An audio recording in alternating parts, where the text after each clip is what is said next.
Buongiorno, benvenuti alla TG Sicilia. Le principali notizie. La maxi inchiesta della Procura di Palermo su appalti e sanità. L'avvocato di Cuffaro rinuncia al mandato per opportunità.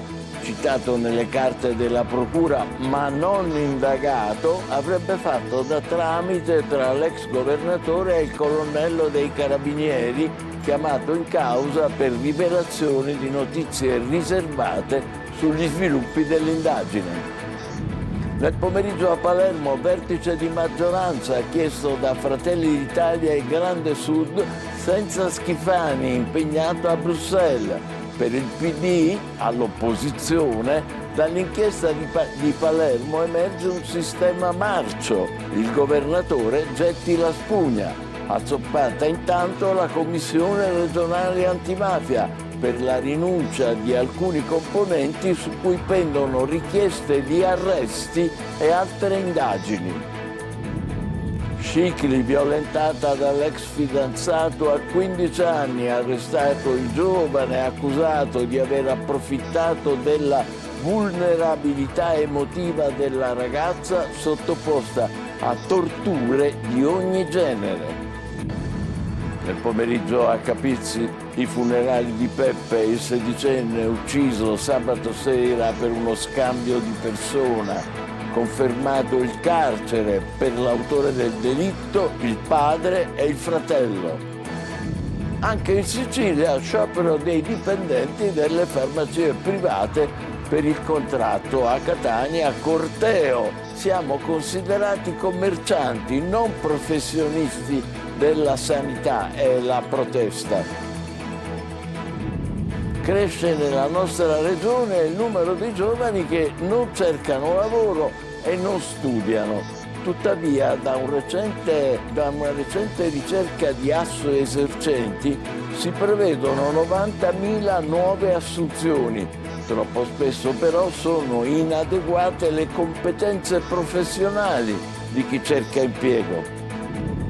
A 81 anni torna tra i banchi dell'università, è un medico in pensione di Modica, ora studente di scienze motorie a Ragusa, lo vedete. Non mi sento vecchio, dice al nostro TG mentre segue le lezioni con attenzione e curiosità.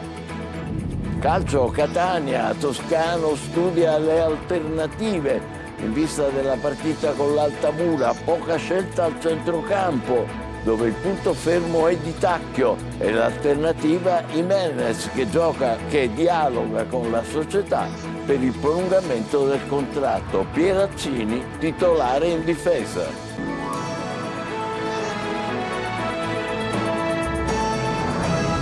Bentrovati. A Palermo l'inchiesta per corruzione che vede tra gli indagati l'ex presidente della regione Cuffaro, per il quale sono stati chiesti gli arresti domiciliari, svela un sistema di interessi trasversale, dalla sanità agli appalti pubblici fino al ponte sullo Stretto. Nelle carte tutte le trame. Luca Ciliberti. Le cimici sono piazzate ovunque, a casa, in auto, al telefono, e poi ci sono anche i pedinamenti. Cuffaro raccontava a Pace, il suo capogruppo all'Ars, che durante l'incontro con una delle sue talpe a Roma, questi lo aveva ammonito di stare accorto. Tu parli assai al telefono, gli diceva. Oggi tutte quelle telefonate, quegli incontri, quelle manovre per piazzare gli amici e i sodali nei posti di vertice della regione siciliana hanno un senso e delineano il sistema Cuffaro. Nelle 246 pagine dell'inchiesta della Procura di Palermo emergono alcuni filoni di interesse sui quali la politica dell'ex governatore aveva messo le proprie mani. Secondo l'accusa, Cuffaro avrebbe esercitato un'influenza determinante sulle nomine dei vertici dell'ASP. Le intercettazioni e gli atti parlano chiaro. Noi abbiamo Enna, Palermo e Siracusa, frase che per i magistrati rivela la volontà di gestire strategicamente un settore che muove miliardi di euro. L'ospedale Villa Sofia di Palermo era nelle mani di Cuffaro dalla nomina dei manager al concorso per le stabilizzazioni degli ausiliari. Poi i consorzi di bonifica della Sicilia occidentale, dove Totò doveva piazzare, anche contro la volontà dell'assessore San Martino, al quale era pronto a scassargli la minchia su tutto, il suo fidato direttore che, come lui stesso ha raccontato, lo si legge nelle carte, è stato vicino alla famiglia e alla moglie durante la detenzione a Re Bibbia. Ma dietro le questioni di cuore ci sono anche gli interessi, un settore, quello delle bonifiche, che muove milioni di euro. E ancora gli appalti della protezione civile, e nelle carte spunta anche il nome del direttore Salvo Cocina, che non è indagato, da avvicinare per favorire gli amici. Infine, le opere propedeutiche al ponte che avrebbero solleticato gli appetiti dell'ex presidente. Gli indagati, 20 in tutto, compariranno davanti al GIP di Palermo tra l'11 e il 14 novembre. L'avvocato Claudio Gallina, legale di Cuffaro, ha rinunciato al mandato per motivi di opportunità. Il legale veniva citato perché avrebbe fatto da tramite tra Cuffaro e la presunta talpa dei carabinieri. Quando Cuffaro aveva capito tramite i suoi canali che il cerchio attorno a lui si stava stringendo, ha detto a uno dei suoi: devo andare in Burundi per 10 giorni, ma quasi quasi ci resto 3 mesi. Il governo regionale va avanti e questa è la sintesi delle risposte che arrivano dalla maggioranza a Palermo a ogni tentativo delle opposizioni di spingere per elezioni anticipate. La valutazione più recente della minoranza è quella del PD, secondo cui dall'inchiesta di Palermo emerge un sistema marcio. Il governatore getti la spugna, dice ancora il Partito Democratico. In questo clima nel pomeriggio vertice della maggioranza di centrodestra, ma senza il governatore che si trova a Bruxelles per discutere del piano rifiuti. Manlio Viola.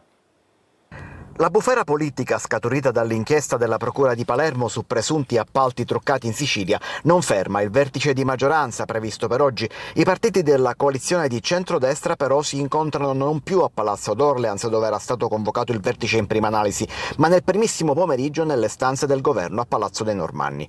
Un vertice al quale non è presente stavolta il governatore Renato Schifani, che si trova a Bruxelles per illustrare il piano rifiuti della Sicilia alla commissaria europea per l'ambiente. Mentre la maggioranza prova a tornare a una sorta di normalità, l'opposizione tenta invece lo sgambetto. Attorno a Schifani c'è una cappa pesantissima di clientele che forza le procedure ordinarie dal punto di vista amministrativo e politico. Noi per questo chiediamo che Schifani si faccia da parte, faccia un passo indietro e liberi la Sicilia da questa condizione. Strategia per la quale mancano a PD, 5 Stelle e Controcorrente comunque, i conti li si faccia, almeno 13 voti su 36. Intanto, sempre a Palermo, le inchieste in corso azzoppano la Commissione regionale antimafia. Questo a causa della rinuncia di alcuni componenti, sui quali pendono appunto richieste di arresti, ma anche altre indagini. Il presidente Cracolici invoca una svolta morale. Marco Gullà. Le inchieste, gli arresti e l'ultimo terremoto politico azzoppano la Commissione regionale antimafia. Partiti in 13, adesso restano in 9. L'ultimo a lasciare e a fare un passo indietro è stato Carmelo Pace della DC, su cui pende una richiesta di arresto nell'ambito dell'indagine su sanità e appalti. Prima avevano lasciato Castiglione, Gennuso, Geraci e Lavardera. Inchieste e arresti che offuscano il lavoro fatto dalla Commissione. Purtroppo temo che ce ne saranno altre in futuro. Tutto ciò ci obbliga a prendere atto che occorre una svolta in Sicilia, una svolta morale, una svolta che coinvolga anche gli elettori, ma che coinvolga anche gli esponenti politici, che devono essere da esempio e non piegati agli interessi di pochi e agli interessi clientelari. Cracolici lancia un messaggio anche all'attuale governo regionale. Ha bisogno però di un governo, e questo va detto con molta onestà, che oggi appare inadeguato a gestire la fase complessa e difficile che sta vivendo la nostra terra. Scicli, violentata dall'ex fidanzato a 15 anni. Arrestato il giovane, accusato di aver approfittato della vulnerabilità emotiva della ragazza, sottoposta a torture di ogni genere. Desiree Ferrito. Maltrattamenti, violenza sessuale, vessazioni e minacce. A subirli una ragazzina di 15 anni a Scicli, nel Ragusano. Il carnefice, il suo ex fidanzato di 21 anni, che avrebbe approfittato della vulnerabilità emotiva dell'adolescente per sottoporla a torture di ogni genere. Le indagini della squadra mobile sono partite dopo la denuncia fatta lo scorso settembre dai genitori della quindicenne, che si sarebbero accorti che qualcosa non andava. Dalle indagini è emerso che la ragazzina era stata costretta a subire le violenze dall'inizio della relazione sentimentale lo scorso maggio e che avrebbe taciuto per paura. Oltre a essere costretta a compiere atti sessuali, la ragazza è stata indotta a rubare denaro e oggetti preziosi ai genitori, consegnandoli al fidanzato, che approfittando della situazione avrebbe utilizzato indebitamente anche il bancomat di famiglia. Per questo motivo l'indagato è accusato, oltre che di violenza sessuale, maltrattamenti, anche di indebito utilizzo e falsificazione di strumenti di pagamento diversi dai contanti. Per l'orco sono scattati gli arresti domiciliari con l'applicazione del braccialetto elettronico. Nel pomeriggio a Capizzi i funerali di Peppe, il sedicenne ucciso sabato sera per uno scambio di persona. Confermato il carcere per l'autore del delitto, il padre e il fratello. Francesco Triolo. Oggi pomeriggio alle 15 l'ultimo saluto a Giuseppe Di Dio. I funerali del sedicenne ucciso sabato scorso si celebreranno nel santuario di San Giacomo e Capizzi, il piccolo paese arroccato sui Nebrodi. Si fermerà una comunità ancora scossa per quanto avvenuto. Piangerà un suo figlio. Ieri a Catania, sulla salma di Peppe, come lo chiamano da queste parti, è stata eseguita l'autopsia. Giacomo Frasconà Filaro ieri nel corso dell'udienza di convalida ha ammesso le sue responsabilità con una dichiarazione spontanea rilasciata nel tentativo di scagionare il padre e il fratello. Non c'entrano niente, ha detto al GIP del Tribunale di Enna, Zeria Futura Maimone e al sostituto Salvatore Interlandi.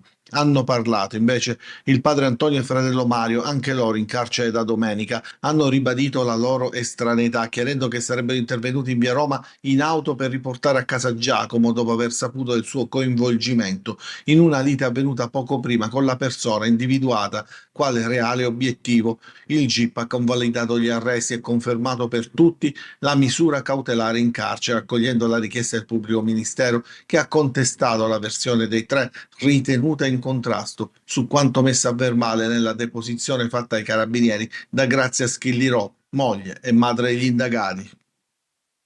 A Palermo i tre complici dell'omicidio di Giuseppe Incontrera, esponente di spicco del mandamento mafioso di Portanuova, è ucciso 3 anni fa a colpi di pistola mentre andava in bici. I tre, Vincenzo, Antonio e Salvatore Bellomonte, sono accusati di avere fornito supporto logistico all'assassino, reo confesso e già in carcere. Gela, a poche settimane dall'accoltellamento in sacrestia, il parroco della chiesa del Carmine, Don Nunzio Samà, è tornato a celebrare messa. Prima della funzione la richiesta di perdono della zia dell'aggressore che è affetto da gravi disturbi psichici. Gerry Italia. Nella chiesa del Carmine, Don Nunzio Samà è tornato all'altare per la prima messa dopo l'aggressione subita a fine ottobre. Il sacerdote, dimesso da pochi giorni dall'ospedale Vittorio Emanuele, era stato vittima di un accoltellamento mentre si trovava in sacrestia. A colpirlo era stato Francesco Acia, 26 anni, affetto da gravi disturbi psichici. Il giovane è attualmente detenuto in una REMS. Ieri Don Nunzio è tornato sull'altare. Sicuramente celebrerò con lo spirito di lode e di ringraziamento, no? Un dire grazie al Signore e alla Vergine Maria che mi hanno custodito. Veramente possiamo dire che ho ricevuto un miracolo. Prima della funzione si è svolto un incontro tra il sacerdote e la zia del ragazzo, Concetta Acia. La donna ha chiesto perdono a nome della famiglia. La zia ha ricordato come il nipote avesse sospeso la terapia negli ultimi mesi con un peggioramento evidente delle sue condizioni. Francesco dice però non è un mostro. Dietro Francesco ci sono cose e storie molto lunghe alla quale lui ha avuto anche dei traumi infantili e questa reazione non so neanche io come spiegarla.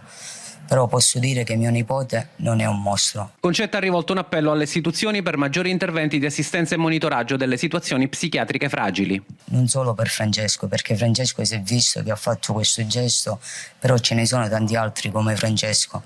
Un aiuto proprio alle istituzioni per questi ragazzi. Durante la messa Don Nunzio ha confermato il suo perdono e ha sostenuto l'appello della famiglia, chiedendo più attenzione verso chi soffre di disturbi mentali. La Guardia di Finanza di Palermo ha scoperto e sequestrato un mercato ortofrutticolo completamente abusivo in un'area di 1000 metri quadrati nel quartiere Zisa. Sequestrate oltre 6 tonnellate di frutta e verdura che vedete per un valore di quasi 10.000 euro. Trovati al lavoro 11 dipendenti, tutti privi naturalmente di contratto. 2 percepivano anche l'assegno di inclusione e sono stati segnalati all'INPS. Il titolare del mercato è stato denunciato e multato. I beni alimentari sono stati donati ad associazioni ed enti benefici di Palermo e provincia. Migliaia di farmacisti incrociano le braccia anche in Sicilia per lo sciopero nazionale, indetto per chiedere uno stipendio adeguato al costo della vita e più rispetto per la loro professione. Ci considerano commercianti, dicono, non professionisti della sanità. Adelaide Barbagallo. Dietro un bancone a dispensare consigli, servizi, vaccini, farmaci, telemedicina con uno stipendio medio di 1.600 euro per 40 ore la settimana, considerato inadeguato per il costo della vita e per la loro professione. Da Catania a Palermo è scattata anche in Sicilia l'agitazione dei farmacisti e delle farmacie private convenzionate con il servizio sanitario. Chiedono il rinnovo del contratto di lavoro, fermo da anni e scaduto nel 2024. L'aumento del costo della vita negli ultimi 5 anni è stato spropositato e gli stipendi dei farmacisti sono sempre ridotti a quello che erano 5 anni fa. A Catania il concentramento in piazza San Domenico e corteo in via Androne per raggiungere la sede di Federfarma regionale. Nel catanese sono dislocate 300 farmacie con oltre 1.000 farmacisti che ci lavorano. Titolari, mi rivolgo a voi, la farmacia vostra un giorno cesserà di esistere se continuiamo così. Siamo considerati una categoria commerciale, puramente un camice, una laurea, 5-6 anni di studi, non siamo arrivati ad ottenere quello che è la nostra professione, la qualifica della nostra professione. Lo sciopero è indetto dalle federazioni di categoria Filcams CGL, Fisascat CISL e Wiltux, dopo la rottura delle trattative con la parte datoriale Federfarma. Questo è quello che vi offre Federfarma come aumento di stipendio, per voi è irrisorio? Sicuramente uno stipendio troppo basso per le nostre valutazioni, la nostra dignità. È da 15 anni che siamo fermi con 2 rinnovi che sono stati soltanto di circa 50 euro lordi. Per Federfarma l'aumento di 360 euro mensili è una richiesta irrealistica. Intanto in Sicilia cresce il numero dei giovani che non lavorano e non studiano e neanche cercano il lavoro, ma da un recente studio di Assoesercenti però si prevedono 90.000 nuove assunzioni, ma aumenta il divario tra l'offerta e le competenze professionali di chi cerca impiego. Giusy Lazzara. Il tanto agognato posto fisso appartiene ormai al passato e il lavoro stabile sembra una chimera, soprattutto in Sicilia, dove cresce il numero dei NEET, giovani che non studiano, non cercano lavoro e non seguono corsi di formazione. La percentuale sfiora il 40% ed è la misura di una crisi sociale con un giovane su 3 tra i 15 e i 34 anni che non trova impiego. E dire che il recente studio di Assoesercenti Sicilia sui dati di Unioncamere e Ministero del Lavoro sulla carta dice che le imprese siciliane prevedono 90.000 nuove assunzioni entro dicembre. Il turismo, il commercio e i servizi alla persona si confermano i principali motori dell'occupazione nel trimestre ottobre-dicembre 2025. Le maggiori criticità invece sono nel reperire personale nel settore tecnico, artigianale e nei servizi alla persona. Anche le tipologie dei contratti fanno segnare un più 73% di assunzioni a tempo determinato e un più 15% a tempo indeterminato. Il mercato del lavoro siciliano mostra segnali di risalita ma anche limiti strutturali, visto che il 40% delle figure richieste non si trova per l'assenza di competenze professionali di chi cerca lavoro. È necessario ridisegnare il sistema regionale della formazione professionale rapportandolo a quelle che sono i fabbisogni reali delle imprese. Ragusa, a 81 anni, torna tra i banchi e Mario Puccia, medico in pensione di Modica, ora studente di scienze motorie all'università.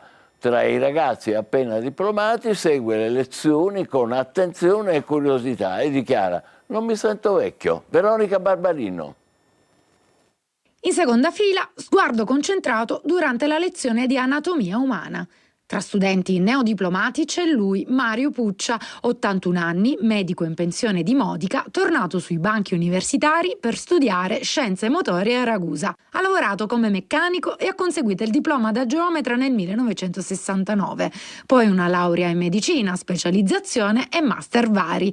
Il lavoro, la pensione e lo scorso giugno il diploma all'Istituto Agrario. A settembre ha capito di non essere ancora stanco di studiare. Tanto per togliermi in giro, per non parlare della Juventus, per non parlare di politica. Tutti me l'hanno sconsigliato, ma cosa ci porta, ma cosa fa fare, ma non avere che sei vecchio.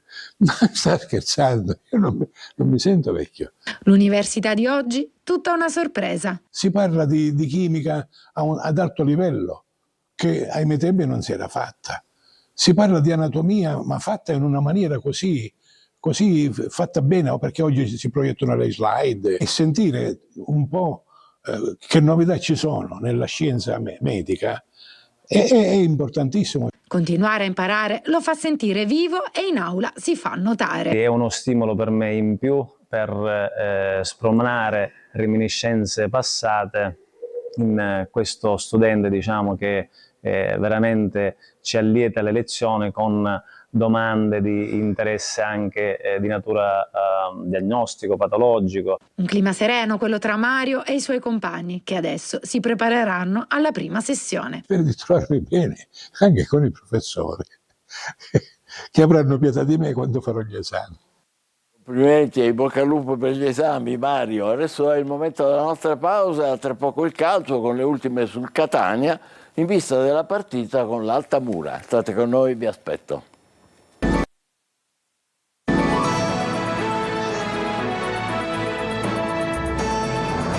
Calcio, il Catania domenica trova l'Altamura al Massimino. Jimenez è un'alternativa immediata, mentre in difesa Pieraccini sarà titolare. Marco Carli.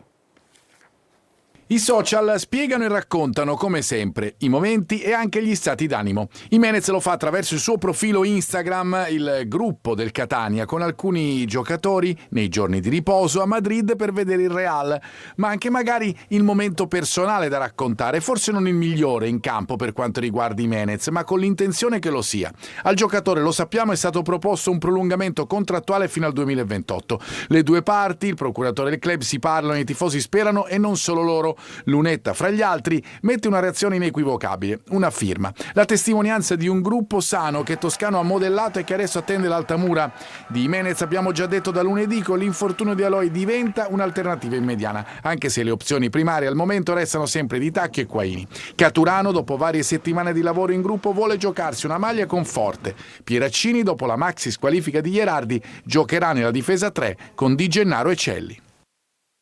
Stati d'animo contrapposti a Siracusa e Trapani. Granata cercano la terza vittoria consecutiva, mentre in casa aretosea è il momento delle riflessioni. La partita contro il Latina potrebbe essere decisiva per il tecnico Turati. Francesco Triolo. È il momento delle riflessioni in casa Siracusa, riflessioni a 360 gradi per il presidente Alessandro Ricci. La classifica è da allarme rosso, ultimo posto, ma soprattutto le 10 sconfitte in 12 gare di campionato pesano. Marco Turati viene dato in bilico, anche contro il Giuliano lo era. La partita contro il Latina però potrebbe essere quella decisiva per il futuro del tecnico. Occorre che la società però trovi un allenatore pronto e con gli stimoli giusti per prendere in mano questo Siracusa. Squadra e tecnico sono in silenzio stampa per volere proprio della società, che sta iniziando già a valutare il rafforzamento dell'organico nella finestra di mercato di gennaio, sperando di non essere in ritardo per i correttivi. È chiaro che domenica però contro il Latina diventa fondamentale, e non solo per il futuro di Marco Turati. Dopodomani invece scende in campo il Trapani. La vittoria di Crotone ha dato continuità a quella col Cerinione e adesso si punta al Tris col Picerno, giocandosi in anticipo di sabato alle 14:30.